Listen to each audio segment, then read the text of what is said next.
안녕하세요, 명한의사입니다. 아토피 피부염, 아토피라는 이름에서 알 수 있듯이 사실 아토피라는 건 명확하게 알 수 없다, 명확한 게 없다라고 하는 의미거든요. 치료적인 의미에서나 원인적인 측면에서 잘 모른다라는 그런 의미를 갖고 있어요. 이것 하나 때문에 생겼다라고 말하기는 어렵고 이것만 잘하면 낫는다라고 말하기도 어려운 게 아토피 피부염이거든요. 그래서 아토피 피부염 유전적인 소인, 환경적인 요인, 면역학적인 이상, 그리고 피부 장벽의 이상 등 이런 여러 가지 원인이 복합적으로 작용해서 아토피가 만들어졌다라고 알려져 있습니다. 이게 의학적인 정설이긴 합니다. 그래서 아토피 피부염 원인은 사실은 여러 가지가 존재합니다. 아토피 피부염은 환경적인 환자의 조건들에 의해서 발생을 한다, 혹은 유전적인 소인에 의해서 발생을 한다, 그리고 환자의 면역학적인 이상에 의해서 발생을 한다, 혹은 피부 장벽의 이상으로 발생한다. 이런 여러 가지 복합적인 작용을 한다라고 이야기하면서 하나씩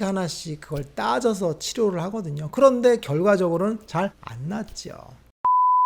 유전적인 이유를 한번 이야기해 볼까요? 아토피 비염 환자의 70에서 80%는 가족력이 있습니다. 부모 중에 한쪽이 아토피성 피부염이 있으면 자녀는 50%에서, 그리고 부모 2명에서 모두 아토피 피부염이 있으면 자녀는 75%에서 아토피 피부염이 있다라고 통계적으로 나와 있어요. 그리고 최근 들어서는 환경적인 요인이 중요성이 강조되면서 농촌의 도시화, 산업화, 핵가족화로 인해서 인스턴트 식품의 섭취의 증가, 혹은 실내외 공해, 이런 것들, 그리고 알레르기 물질의 증가 등이 아토피 비염의 발생 원인과 관련이 있다라고 하기도 하거든요. 그리고 좀 더 깊게 들어가면 환자의 80% 이상에서는 면역학적 이상을 보이고 있다라고 보시면 돼요. 그래서 혈액 검사를 통해서 면역 글로불린이 증가했다라고 하거든요. IgE 수치가 높아지는 결과를 보인다고 하죠. 그리고 아토피 비염 환자는 대부분 음식물이나 혹은 공기 중에 항원에 대한 특이 IgE 항체가 사실 존재하기도 하거든요. 그래서 항원에 노출이 되면 양성 반응을 보이니까 아토피가 증상이 심해졌다라고 하거든요. 그런데 혈액 검사상 문제가 있어도 아토피가 아닌 경우들도 많이 존재하거든요. 그래서 여러 원인들의 학설들이 있지만 실제로는 명확하게 뭐 때문에 생겼다라고 하지는 못하고 있습니다. 이런 원인들에서 가장 중요한 게 빠져 있습니다. 무슨 얘기냐면 아토피는 한마디로 얘기하면 습진의 경향성이 유전된다라고 하는 거거든요. 습진이 잘 생기는 피부,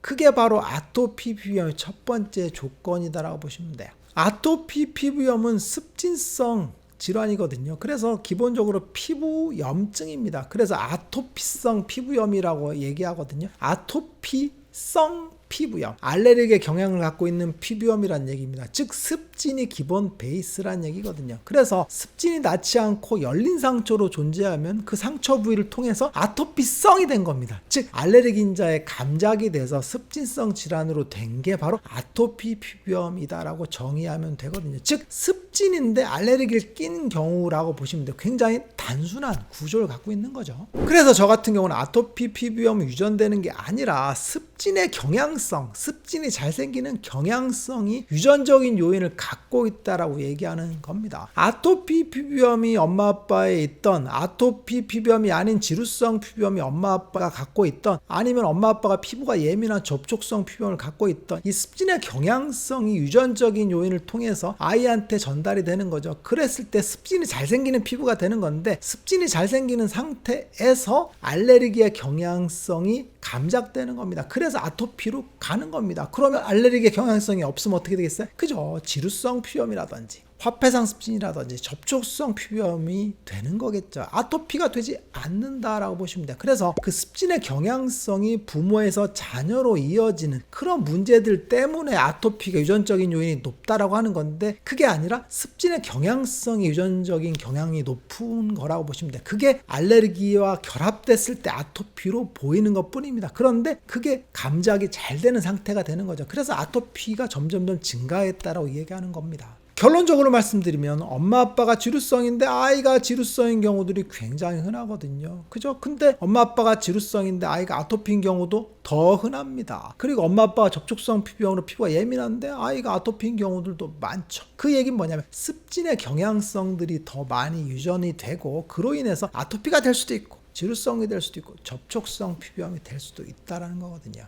결국 아토피 피부염은 습진이라는 경향성을 통해서 만들어지는 것이고 아토피에서 아토피로 이어지는 유전적인 그런 공식이 성립되지 않는다라고 하는 겁니다. 그래서 아토피성 피부염으로 용어가 바뀌어 있거든요. 그러면 아토피는 어떻게 되는 거냐면 아토피는 그래서 만들어지는 과정이라고 보시면 돼요. 습진의 경향성에서 아토피 피부염으로 변화되는 그런 과정을 거쳐서 만들어지는 그런 습진이라고 보시면 될 것 같아요. 그러면 아토피 피부염은 어떻게 만들어지냐면 신생아 피부염에서 시작한다고 보시면 돼요. 신생아 피부염이 존재하고 그리고 그게 태열, 단순 습진, 신생아 여드름, 신생아 지루성 피부염 등의 습진이 발생을 하거든요. 그걸 바로 신생아 피부염이라고 합니다. 신생아 습진이라고 하거든요. 그 신생아 습진 단계에서 알레르기의 감작이 되는 겁니다. 신생아 습진 단계에서 이 조절되지 않는 습진이 열린 상처로 존재하거든요. 오랜 시간 동안. 그러면 그 사이사이로 피부에 영향을 미치는 알레르기 인자들이 들어오는 거죠. 그게 바로 감작이라고 하는 겁니다. 감작. 알레르기에 감작되는 건 첫 번째는 음식물 알레르기입니다. 음식물에 의한 알레르기가 감작되는 게 알레르기의 시작이다라고 보시면 돼요.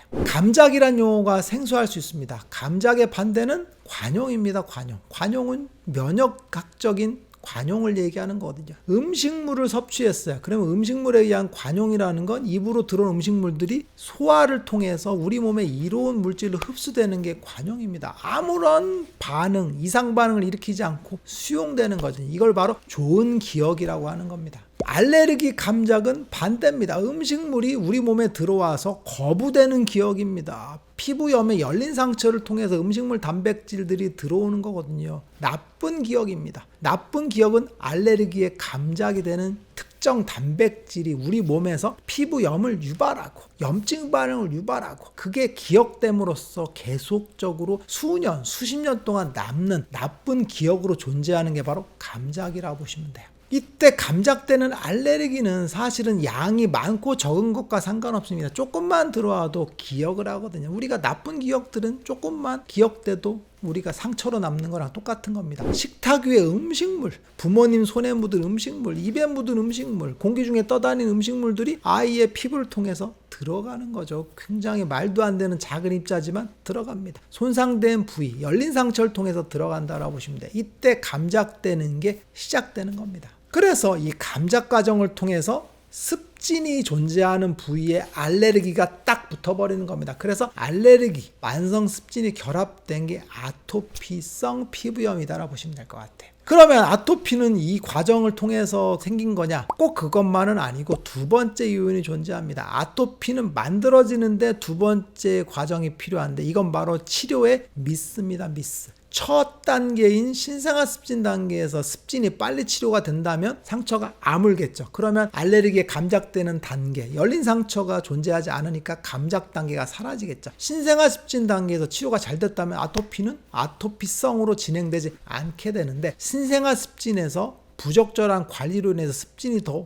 오래 지속되고 그리고 퍼지고 아물지 않는 그런 단계가 존재하는 거죠. 이때 빨리 습진이 제어되면 아토피로 진행되지 않지만 습진이 오랫동안 치료되지 않고 열린 상처로 존재하니까 아토피화 되는 거라 보시면 돼요. 아토피성 피부염일 때 감작은 첫 번째는 음식물 알레르기라고 했죠. 그런데 이게 나이가 먹고 점점점 성장할수록 음식물 알레르기에서 흡입 알레르기로 진행을 합니다. 그래서 성인 아토피는 대부분 흡입 알레르기입니다. 꽃가루, 진먼지, 곰팡이, 애완동물 이런 흡입 알레르기로 진행을 하는 건데 흡입 알레르기는 알레르기 자체가 좀 더 완고하고 광범위한 특징을 보이게 되거든요. 그래서 습진도 낫지 않는 과정과 그리고 알레르기의 감작과 그 알레르기의 감작이 만성화됐을 때 흡입 알레르기로 진행되는 만성화 과정을 통해서 아토피는 만들어진다라고 얘기하는 겁니다. 그러면 아토피 피부염을 양방 피부과적으로 어떻게 접근할까요? 두 가지 측면에서 접근하거든요. 피부과에서는 피부 질환으로만 접근합니다. 그래서 피부의 염증 반응을 줄여주자. 그래서 열린 상처를 닫아버리자. 그러면 알레르기화 되지 않을 거다라고 하거든요. 그래서 스테로이드 같은 거를 초기에 쓰자라고 하는 겁니다. 그래서 소아과나 피부과에 가면 스테로이드를 처음부터 쓰게 됩니다. 염증이 사라지도록 언제까지 계속 쓰게 되는 겁니다. 그럴 때 운이 좋아서 열린 상처가 닫혀버리면 아토피화 되지 않는 경우들이 많죠. 많죠. 근데 운이 없어서 열린 상처가 계속 존재하게 되면 계속 잠자게 되는 그런 만성화의 길을 걷는 거죠. 그러면 두 번째 치료 방법은 알레르기 내과적인 측면이라고 보시면 돼요. 그래서 피부과에서 치료하는 거랑 좀 다르게 알레르기 내과에서는 알레르기로 접근합니다. 그래서 스테로이드 사용보다는 알레르기를 억제하는 쪽의 치료를 먼저 합니다. 그래서 알레르기 인자를 검사를 통해서 찾아내서 회피요법, 탈감장요법 같은 것들을 먼저 쓰게 되죠. 그리고 생물학 제제 같은 것들을 통해서 알레르기 반응을 어떻게 하면 줄여줄까에 대한 접근을 하는 거죠. 그래서 스테로이드를 통해서 피부 염증 반응을 줄이는 치료보다는 알레르기의 요인들에 더 집중한 치료를 하게 되는 거라고 보시면 돼요. 사실 둘 다를 동시에 치료해 줘야 되는데 둘 다를 치료할 때 치료가 서로 상반되는 영향을 보이기 때문에 사실 피부과적으로 보면 스테로이드를 쓰거나 염증 반응을 억제하는 사이포렌 같은 걸 쓰게 되는 강력한 약들을 쓰려고 하는 것이고, 알레르기 내과 측면에서 보면 알레르기 물질들을 찾아내서 그걸 억제하는 쪽의 생활 관리를 지속적으로 하면서 생물학 제제 같은 것들을 통해서 치료하려고 하는 거겠죠. 그래서 어떠한 걸 중심에 두느냐에 따라서 치료법이 좀 다른 측면을 보인다라고 보시면 돼요. 그런데 둘 다 만성화의 기전으로 가는 경우들이 대부분이기 때문에 아토피는 안 낫는다,